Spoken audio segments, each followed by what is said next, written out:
ፊልም ዝጅምር ሳንቲ ዝበሃል ኣብ መኪንኡ ደቂሱ ዝሓደረ ሰብኣይ ካብ ደቃሱና ነቕሐ እዩ። ኣብ ተመሳሳሊ ሰዓት ቢጎና ትበሃል ፖሊስ መፅያ ንሳንቲ ተሲኣ ኣብቲ ከባቢ መኪና ጠጠው ምባል ከም ዘይፍቀድ ነጊራ ትኬት ትቆርፀሉ። ሳንቲ ሰዓት ኣኺልዎ ስለ ዝነበረ ናብ ስርሑ እናጎየየ ይኸይድ። ሓላፊኡ ሩሙሎ ብጣዕሚ ኮርዩ ስለ ዝነበረ ደመወዙ ሂቡ ከም ዘባረሮ ይነግሮ። ቅድሚ ምኻድካ ግን ናይታ ጃልዋይ ሽንቲ ቤት ብደንቢ ፀሪግካ ይኸይድ ይብሎ። ሳንቲ ዝበሎ ሰሚዑ ካብቲ ቦታ ናብ ካሊእ እናኸደ እንከሎ መኪንኡ ነዳዲ ወዲኣ ጠጠው ትብል። ሳንቲ ሃይላንድ ሒዙ ናብ ናይ ነዳዲ ጣብያ ምስ ከደ ኣብኡ እናሰርሐ ዝፀንሖ ፔትሮ ዓርኩ ይረኽቦ። ፔትሮ ንሳንቲ ንምሸቱ ብሓደ ንኽዘናግዑን ግዜ ንኽሕልፉን ዋላ ይንገሮ እምበር ሳንቲ ምስ ሰበይቱ ናብ ቤት ፍርዲ ክኸይድ ስለ ዝኾነ ከም ዘይርክብ ይነግሮ። ኣብቲ ቆፀሮ ምስ ተረኸቡ እቲ ዳኝኦም እዚ ፍትሕ ክውዳእቲ ኮይኑ ኩሉ ሃፍቶም ማዕረ ከም ዝማቐልዎ ይነግሮም። ሜት ግን ልዕሊኡ ዘጨነቓ እዚ ፍትሕ እዚ ንኽውዳእ ክንደየናይ ዝኣክል ግዜ ከም ዝኾነ እዩ። እቲ ዳኛ ኣዋርሒ ክወስድ ከም ዝኽእል ምስ ነገራ ብጣዕሚ ትድንግፅ። ምክንያቱ ነገራት ክፈጥኑ ላይ ኣደልላ። እዚ ተባሂሎም ሳንቲና ሜት ካብቲ ቢሮ ብሓደ ወፂኦም ኣብ ፅርግያ ጠጠው ኢሎም ቁርቡ ምስ ኣውግዑ በበይኖም ይኸዱ። ሳንቲ ኣብ መንገዱ ብሓንቲ ድኳን ወናኒት ወግዒ ጀሚሩ ቅርብ ይብላ። እታ በዓልቲ ድኳን ሎቶር ንኽገዝእ ምስ ኣገደደቶ ሳንቲ ከይፎተየ ይገዝእ። ሽጋራ ገዚኡ እታ ሎተሪ ኣፍታ ላስቲክ ኣእቲዋ ናብ ገዝኡ ይኸይድ። ንምሸቱ ሳንቲ ኣብ ሓደ ምድላው ነቲ ካልኣይ ዓርኩ ማርኮስ ይረኽቦ። ኣብኡ እናውግዑ እንከለዉ እቲ ሳልሳይ ዓርኮም ፔትሮ መፂኡ እተን እኒዋ ኣዋልድ ብጣዕሚ ከም ዝፈትዮኦን ብዝተፈለየ ዓይኒ ከም ዝሪኡ ኣለዋን ይነግሮም። ፀኒሒሉ ሳንቲ ንሜት ምስቲ ናይ ቀደም መምሃርቶም ማርዮ እናውግዐት ይሪኣ። ሜት ናብ ሳንቲ መፅያ ማርዮ ኣብቲ ትሰርሐሉላ ሱፐር ማርኬት ሓላፊኣ ከም ዝኾነ ንሳንቲ ትነግሮ። እዚ ዝሰምዐ ሳንቲ ብጣዕሚ ስለ ዝቐንአ ሓዲግዎም ይኸይድ። ሳንቲ እዚ ጉዳይ ከይዱ ነቶም ክልተ ኣዕሩኽቲ ከውግዖም እንከሎ ብጣዕሚ ይስሕቕሉ። ተገምጢሎም ሜትና ማርዮ ብሓደ ናውግዑ ደጊሞም ክሪኦም ከለዉ ግን ምጭናቕ ይጅምሩ። ፀኒሒላ ሜት ምስታት ፎቶ ዓድካ ሎሬኖ እናውግዐት ትፅንሕ። ሎሬኖ ንሜት ምስ ማርዮ ሓሪፍ ርክብ ክህልየክ ክኽእል እዩ እንድሕር ደኣ ንሴን ቀልጢፍ ክፈቲሕ ኸየላ ተማኽራ። ሜት ግን ብዙ ጉዳይ ብዙሕ ሕጉስቲ ኣይኮነትን። ንኡ ድማ ንወለዳ ክሳብ ሕጂ ብዛዕባ ትፍትሕ ይነገረቶምን። እቲ ምድላው ተወዲኡ ሳንቲ ናብ ገዝኡ ተመሊሱ ኣብቲ ሶፋ ይድቅስ። እታ ኣብ ሽጋሮ እቲዋ ነበረ ሎቶር ረሲዕዋ ምስ ታባኮ ናብ ዳጓ ሓፊእትዋ። ብፅባሒቱ ንግሆ ሳንቲ ተሲኡ ሮድዮ ብሞባይሉ ወሊዑ ሻወር እናተሓፀበ ይፀንሕ። ኣብቲ ሮድዮ ብዛዕባ ዝረስዓ ሎቶሪ ይዛረቡ ስለ ዝሰምዖም ዘኪርዋ ካብቲ ሻወር ገና ከይተሓፀበ ይወፅእ። እቲ ጓሓፍ በቲኑን ዘልዚሉን ብዙሕ ክእልሽ ምስ ፀንሐ እታ ሎቶሪ ረኺብዋ እቲ ሰዓሪ ንሱ ኮይኑ ይፀንሕ። ሳንቲ እዚ ፅቡቕ ዜና ንሜት ንኽነግራ ክድውለላ ይሙክር። ስልካ ግን ኣይሰርሕን ኣሎ። ናብቲ ንሳ ዝሰርሐሉ ሱፐር ማርኬት ክኸይድ እንከሎ ሜት ኣብ ውሽጢ መኪንኣ ምስ ማርዮ ኮፍ ኢሎም ይሪኦም። ዝሰዓዓሙለዉ ስለ ዝመሰልዎ ድማ ሓዲግዎም ይኸይድ። ግን ሜት ማርዮ ክስዕማ እናሞከረ እንከሎ ፈቓደኛ ከም ዘይኮነት እያ ትነግረላ። ካብኡ ተመሊሱ ሳንቲ ናብ ባንኪ ኸይዱ እቲ ስዒርዎኒ 25 ሚልዮን ዩሮ ከሽርፎ ይኸይድ። ኣብቲ ባንኪ ነዊሕ ወረፋ ምፅንሖ ግን ሓሳቡ ቀይሩ ካብቲ ባንኪ ይወፅእ። ናይቲ ባንኪ ማናጀር ሳንቲ እታ ሎቶሪ ከም ዝሰዓረ ስለ ዝረአዮ ግን እናጎየ ሲዒቡ ናብቲ ባንኪ መሊሱ ንኽኣቲ ከእሙኖ ይሙክር። ሳንቲ ግን ከይሰምዖ መኪንኡ ሒዙ ይኸይድ። ዴሜን ግን ብቐሊሉ ተስፋ ዝቆርፅ ሰብ ኣይኮነን። ኣብ ናይ ሳንቲ መኪና ኣትዩ ፀኒሑ ብዛዕባ ዝገብረሉ ቅናሽን ዘማኽሮ ናይ ቅርሺ ኣጠቓቕማን ንሳንቲ ከእሙኖ ይፍትን። ገና ወግዖም ከይመልእዎ ግን እታ ቢጎና ትበሃል ፖሊስ መፅያ ንሳንቲ ጠጠው ንኸብል ትነግሮ። መፅያ ድማ ጠጠው ዘበለህሉ ምኽንያት ብዘይተፈቐደ ክፋልቲ ፅርግያ ይጓዓዝ ስለ ዝነበረ እዩ። ዴሜን ካብቲ መኪና ወሪዱ ንዓኣ ኣቋሪፁ እቲ ሎቶሪ ከም ዝሰዓረ ምስ ነገራ እንቋዕ ደስ በለካ ኢላቶ ከይቀፅዐት ትኸይድ። ድራር እናበልዑ ድማ ዴሜን ንሳንቲ ብዛዕባ ቅርሺ ኣጠቓቕማን ክገብሮም ዘለዎም ነገራትን ከማኽሮ ይውዕል።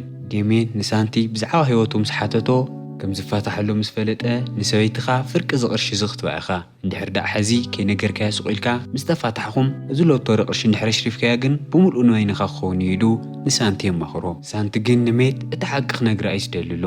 እናሓሰበሉ እንከሎ ናብቲ ሆቴል ሜት ምስ ማርዮ ትመፅእ። ንኸይጥርጥሮ ድማ ኣብቲ ሆቴል ዝሰርሕሎ ምስ ተኣናጋድ ንኽመስል ናይቲ ዘብዐኛ ቆቢዕ ገይሩ ንሜት ይዕሽያ። ሜት ናብቲ ውሽጢ ሆቴል ምስ ኣተየት ዴሜን ናብ ሳንቲ ተመሊሱ ይመፅእ። ንሜት ጥራይ ከም ዘይኮነን ኩሉ ሰብ ከም ዘይነገርን ድማ ይውስን። ድሕሪ ዝተወሰነ መዓልታት ሳንቲ ናብ ናይ ማርዮ ቢሮ ኸይዱ ስራሕ ንኽህቦ ይሓቶ። ወግዖም ዋላ ፅቡቕ እምበር ሳንቲ ኣቑሑት ደርዳሪ ኮይኑ ኣብቲ ሱፐር ማርኬት ይቁፀር። سانتي كافت سرح وصيو مستقرشو زمطاطن كداونتن اكسسوارن كعقن يجمر بزح خداونتن نوراتن غزيو كافت عداغا ناوصن كلو اتو عركو ماركو مسدرؤنا تنقسقاس يريو እናጎየ ናብ ሓደ ድኳን ኣትዩ ድማ ንኽትዓውዖ ይሓታ ሳንቲ ካብኡ ወፂኡ መኪንኡ ገይሩ ናብ ገዝኡ ኸይዱ ሓድሽ ንብረቱ ይሓውኦ ብታሕጓስ ኣብቲ ገዝኡ ጽቡቕ ግዜ እናሕለፈን ከሎ ሜት ሃንደበት ናብቲ ገዛ መፅያ ንኽትከሽፎ ንእሽተይ ይተርፎ ሜት ብዛዕባ እቲ ሱፐርማርኬት ጀሚርወን ሓድሽ ስርሑ ክተውግዖ መፅያ ኮፍ ክትልን ከላ ሳንቲ እታ ኣብ ኢዱ ናይ ክባር ሰዓት ንኸይትሪኣ ክሽፍና ይፅዕር ሜት ብቐጥታ እቲ ገዚእዎ ናይ ሃፋትም ንብረት ዋላ ይትርአዮ ዝኾነ ነገር ከም ዝተቐየረ ግን ትጥርጥር ንምሸቱ ሳንቲ ናፍቲ ዲሚና ዳሊሉ ነበረ ብጣዕሚ ክባር ሆቴል ይኸይድ እቶም ክልተ ዕሩኽቱ ፔትሮና ማርኮስ ኣበይ ከም ዘሎ ብቴክስት ይሓትዎ ሳንቲ ግን ከይመለሰሎም እታ ሞባይሉ የቕምጣ ኣብቲ ጠረጴዝኡ ምግቢ እናኣዘዘን ከሎ ብማዕዶ ክሪስቲና ትበሃል ቆንጆ ቆልዓ ይርኢ ንሳ እውን ጥሚታቶ ፍሽኽ ተባሂሎም ይተሓላለፉ ድሕሪ ዝተወሰነ መዓልታት ማርኮስና ሳንቲ ንፔትሮ ካብ ገዝኡ ሒዞሞ ናብቲ ባሕሪ ገምገም ይኸዱ ኣብቲ ገምገም ኣብ ማይ እናተንሸራተቱ ኩላቶም ጽቡቕ ግዜ ይሕልፉ እቲ ስፖርት ወዲኦም ናብ መሬት ምስ ተመለሱ ማርኮስ ንምሸቱ መስተ ንኽሰትዩ ይሓቶም ሳንቲ ግን ሓስዩ ምንም ቅርሺ ከምዘይብሉን ንመስተ ከውፅእ ከምዘይኽእልን ይነግሮም ከምኡ ኢሉ ድማ ትወግዒ ብዛዕባ እቲ ሎተሪ ይቕየር ፔትሮና ማርኮስ ብዛዕባ እቲ ሎተሪ ዝሰዓረ ሰብ ሕማቕ ይዛረቡ እቶም መንጎኦምን ይዓርኮም ምዃኑ ስለ ዘይፈልጡ ሳንቲ ንኸይፍለጥ እናተጠንቀቐ ቀልዲ እናምሰለ ከምዘይሰዓረን ብዛዕባኡ ምንም ከምዘይፈልጥን ይነግሮም ኣብኡ እናውግዑን ከለዉ ድማ ማርዮ ሰላም ኢልዎም ይሓልፍ ማርዮ ኣብቲ ባሕሪ እናተንሸራተተ እናረእይዎ ምግብን መስተን ሒዞም ኮፍ ኢሎም ይጸንሑ ብዝገርም ኩነታት ማርዮ ብጣዕሚ ጎበዝ ስፖርተኛ ኮይኑ ይጸንሕ ኣብ መኪንኦም ንገዝኦም እናተመለሱን ከለዉ ማርዮ ብጣዕሚ ጎበዝ ከም ዝኾነን ንሶም ክንደቲ ዝግባዕ ይስልጥኑ ከምዘየለውን ይመኽሩ ሃንደበት ቢጎና ጠጠው ንኸብሉ ምስ ኣዘዘቶም ሳንቲ ኣብ ድሕሪት መኪና ይሕባእ ቢጎና ናይ ፔትሮ ሻንጣ ክትፍትሾ ከም ትደሊ ትነግሮም ዘይፍለጥ ዓይነት ሓሽሽ ድማ ኣብ ሻንጡ ይጸንሓ ሰንኪዚ ቢጎና ካብ መኪኖም ንኽወርዳ ኣዚዛቶም እታ መኪና ክትፍትሽን ከላ ሳንቲ ኣብቲ ድሕሪት ከም ዝተሓበአ ትርኢ ስለ ትፈልጦ ነበረት ድማ ብሰንኩ ንሰለስቲኦም ብሒራት ሰዶም ብጽባሒቱ ንግሆ ሳንቲ ምችዎ ደቂሱ ስለ ዝነበረ ካብቲ ሆቴል ናብ ስርሑ እናጎየ ይኸይድ ንኸይጥርጠር ናይ ድኻ ዝመስሉ ክዳውንቲ ገይሩ እናኸደን ከሎ ኣብቲ ነዳዲ ጣብያ ጠጠው ምስ በሉ ዓርኩ ፔትሮ ይጸንሕ ፔትሮ ግን ኣብቲ ምስትያት ናይ ባዕሉ ምስሊ እምበር ንሳንቲ ስለ ዘይርእየሎ ነዳዲ መሊኡ ስቑኢሉ ይሰዶ ኣብቲ ስርሑ ምስ በጽሐ ንመሳርሕቱ ስለ ዝደንጎየ ይቅርታ ሓቲትዋ እናጎየን ከሎ ሜት ትረኾ ትማሊ ምሸት ኣበይ ነርካ ኢላ ክትሓቶን ከላ ሳንቲ እቲ ሓቂ ይነግራ እሳ ግን ክትኣምኖ ኣይከኣለትን እናውግዑን ከለዉ ማርዮ ናብ መንጎኦም መጺኡ ደጊሙ ንኸይዱን ግን ንስርሑ ኣብ ሰዓቱ ንኽርከብን ይነግሮ ንምሸቱ ሳንቲ ንሓደ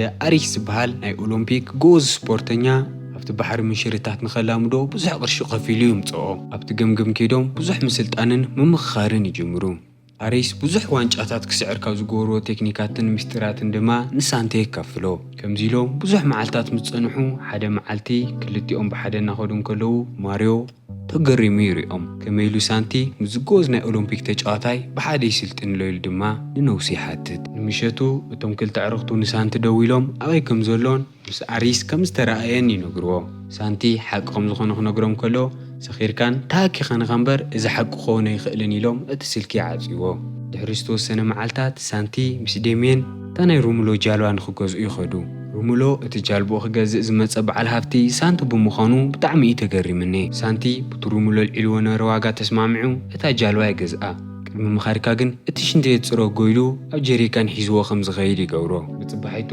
ሳንቲና ዴሜን ብዛዕባ ኢንቨስትመንቶም እናውግዑ ኣብ ጽርግያ እናኸዱን ከለዉ ብቅድሚቶም ፔትሮና ማርኮስ ይረኽቦም ኣከዳድንኡ ብጣዕሚ ተቐይሩ ስለ ዘሎ ክሓትዎም ከለዉ እዚ ንስራሐይ እምበር ሃፍታም ኮይኑ ኣይኮንኩን ኢሉ ሓስዩ ይነግሮም ሳንቲ መሊሱ ከመይ ከም ዘለዎ ክሓተምን ከሎ እዚ ኩሉ ግዜ ደው ኢሎምሉ ስልኮም ምልዓል ከም ዝነበረ ይዘክርዎ ኮርዮም ድማ ገዲፎሞ ይኸዱ እቲ ምሸት ንሱ ሳንቲ ምስ ዴሜን ኣብ ሓደ ጽቡቕ ሆቴል ድራር ተደሪሩ ንገዝኡ ክምለስን ከሎ ኣብቲ ውሽጢ ገዛ ወለዳን ሜት ጠረጴዛ ተቐሪቦም ይጸንሕዎ ሳንቲ ኣቐዲሙ ተደሪሩ ስለ ዝመጸ ምግቢ ወሲኹ ንኽበልዕ ብጣዕሚ እዩ ዝጽገም ኣቦኣን ሜት እቲ መስተ ክጥዕሞን ከሎ ብጣዕሚ እዩ ደኒቕዎኒ ኣይፈለጠን እምበር ሳንቲ እቲ ክባር ብትርካሽ ገልቢጡ እዩ ናብቲ ገዛ ምጽይዎ ሳንቲ ብዙሕ ምብልዑ ክሕምሞ ስለ ዝጀመረ ካብቲ ጠረጴዛ ተሲኡ ናብ ሽንት ቤት እናጎየ ይኸይድ ኣዲኣን ሜት ሓዳር ከመይ ከም ዘሎ ክትሓታን ከላ ሜት ሓስያ ጽቡቕ ከም ዘሎን ሕጉስቲ ከም ዘላን ነዲኣ ትነግራ ሳንቲ ካብቲ ሽንት ቤት ተመሊሱ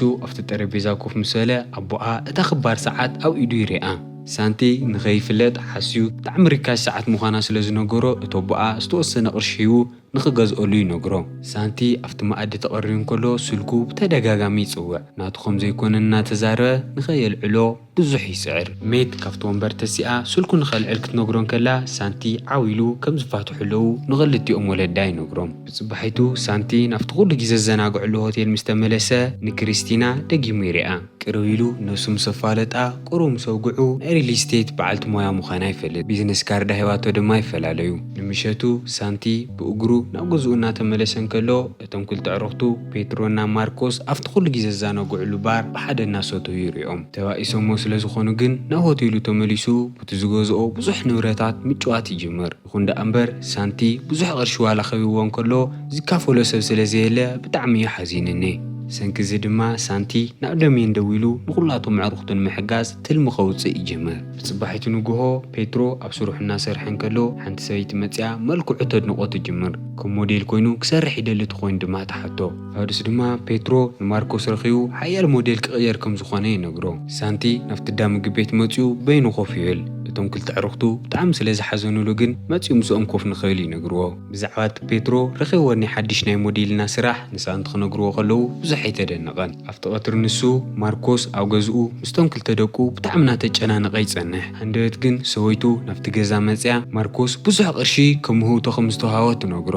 ብጽባሒቱ ሳንቲና ደሜን ኣብ ናይ ፑል መጫወቲ ሜዳ ብዛዕባ እቲ ንኽልተ ኣዕሩኽቱ ኣውፂዎኒ ትልሚ እናውግዑ ይጸንሑ። ማርዮ ብቅድሚኦም እናተጫወቱ ምስ ረአይዎ ዴሜን ናፍቲ ባንክ መፅኡ ልቓሕ ሓቲቱ ከም ዝነበረን እቲ ሱፐርማርኬት ሸይጡ ነቶም ሰራሕተኛታት ከባረሮም ከም ዝሓስብሎን ንሳንቲ ይነግሮ። ማርዮ ናብኣቶም ክቐርብ እንከሎ ሳንቲ ናይ ረዳት ክዳውንቲ ገይሩ ይመሳሰል። ፈሊጥዎ ስለ ዝነበረ ግን ቅርብ ኢሉ ንምንታይ ኣብቲ ሱፐርማርኬት ስራሕኻ ዘይትሰርሕ ለኻ ኢሉ ይሓቶ።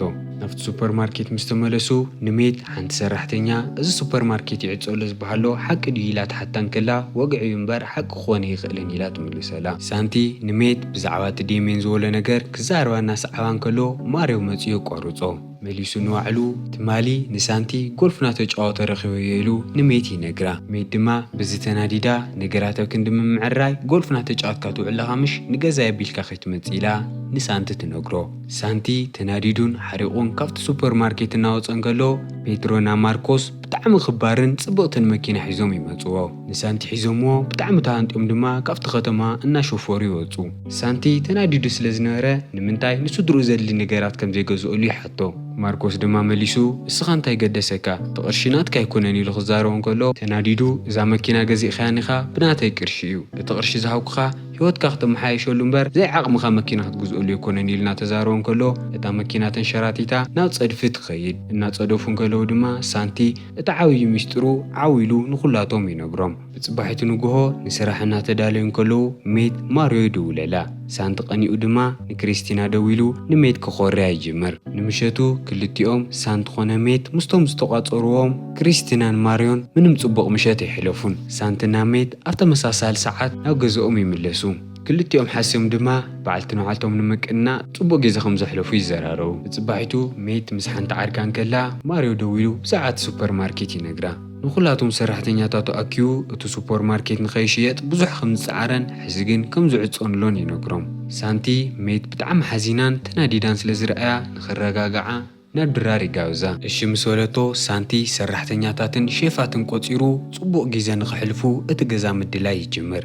ኣብቲ ድራር ሰዓት ውግዓ ምስ ጀመሩ ንምንታይ ኢና ግን ንፋትሕ ኣለና ኢሎም ምስዕዓም ይጅምሩ። ክልቲኦም ንዝተወዳደልዎ ነገራት ይቅርታ ምስ ተሓታትቱ ሳንቲ ብዛዕባ ዝሰዓሩ 25 ሚልዮን ዩሮ ንሜት ይነግራ። ሜት ግን ክሳብ ሕዚ ዘይነገራ ብምጽንሑ ተናዲዳ ካብቲ ገዛ ትወፅእ። ሃንደበት እቲ ጋራጅ ከይዳ ክፍት ክትብሎን ከላ እናገዝአ ዝሓውኦ ነበረ ኩሉ ክባር ንብረታት ትረኽቦ። ክሳብ ሕዚ ንምንታይ ከም ዘይነገራ ድማ ተሓቶ። ብጽባሒቱ ማርኮስና ሳንቲ ናብ ናይ ፔትሮ ምድላው ይኸዱ። ፔትሮ ግን እቶም ተኸታተልቱ ብዛዕባ ናይ ሞዴል ስርሑ ብጣዕሚ ሕማቕ ኮመንት ጽሕፍሉ ስለ ዘለዉ ብጣዕሚ እዩ ተናዲድኒ።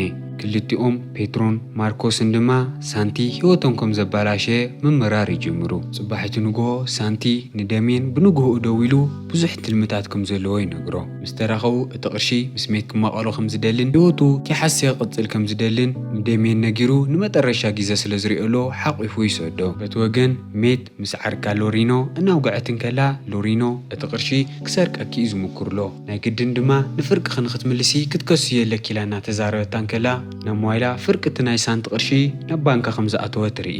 ግን እሱ ጥራሕ ኣይኮነን። እዚ ኩሉ ወርሒ ትጽብዮ ነበረት ናይ ፍትሕ ወረቐታ እውን ብደብዳቤ ገይሩ ይሰደላ። ይኹን ዳ እምበር ሜት ብዙሕ ሕጉስ ኣይኮነትን። ምክንያቱ ንሳንቲ ሕጂ እውን ብጣዕሚ እያ ተፍቅሮ። ብዛዕባኡ ገና ከይተጨነቐት ግን ስልኪ ተደዊልዋ እቲ ሱፐርማርኬት ከም ዝኽፈትሎ ይነግርዋ። እናጎየት ክትከይድን ከላ ሓንቲ ሰራሕተኛ ንሜት ዘይፍለጥ በዓል ዋና መሊሱ እዚ ሱፐርማርኬት ገዚእወኒ እዚ ማለት ንሕና ካብ ስራሕና ይንባረርን ኢላ ትነግራ። እዚ ሱፐርማርኬት ማርዮ ዝገዝኦ መሲልዋ ናብ ቢሮኡ ክተመስግኖ ክትከይድን ከላ እቲ ሱፐርማርኬት ኮነሉ ይሸጦ ከም ዝነበረን ንባዕሉ ጥራይ ከም ዝግደስን ብስልኪ እናተዛረበ ትሰምዖ።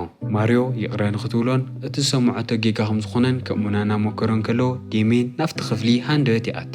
ማርዮ ካብቲ ሱፐርማርኬት ሱ ከም ዝተባረረን ንሳ ዋና ዳይሬክተር ኮይና ከም ዝተሾመየትን ይነግራ። ሜት ንሳንቲ ክትእልሽ እናጎየት ናብ መኪና ትኸይድላ ቢጎና ትኬት እናቆረፀህላ ትጸንሕ። ናይ ሳንቲ ሽም ምስ ሰምዐት ግን ብጣዕሚ ስለ ተኽብሮ ብሞተራ ናፍቲ ኤርፖርት ሒዛታ ትኸይድ። ኣብቲ ኤርፖርት ምስ በፅሐት ሜት ንሳንቲ ክትእልሽ ብዙሕ ትድንጊ ምስ ረኸቦቶ ግን ብሓይሊ ትጸፍዖ። ሳንቲ ግን ምስ ዓሚዩ ነይሩ መልሱ። በረርኡ ቋሪፅዎ ድማ ብሓደ ንገዝኦም ይምለሱ። ድሕሪ ዝተወሰነ ዓመታት ሳንቲ ምስ ኩሎም ምዕሩኽቱ ተኣኪቡ እናተዘናግዐ ይጸንሕ። ማርዮ ብጣዕሚ ክብደቱ ወሲኹን ህይወቱ ተዋላሽውን ድማ ናብኣቶም ይመጽእ። እዚ ፊልም ከምዚ ኢሉ ይውዳእ። ፈቲኹም ክትኩን ተስፋ ይገበር። ሓደሽቲ ኮይንኩም ቻናልና ሰብስክራይብ፣ እዚ ቪድዮ ድማ ላይክ ኢልኩም ድጋፍኩም ግለጹልና። ደጊምና ክሳብ ንራኸብ ሰናይ ጻንሒት።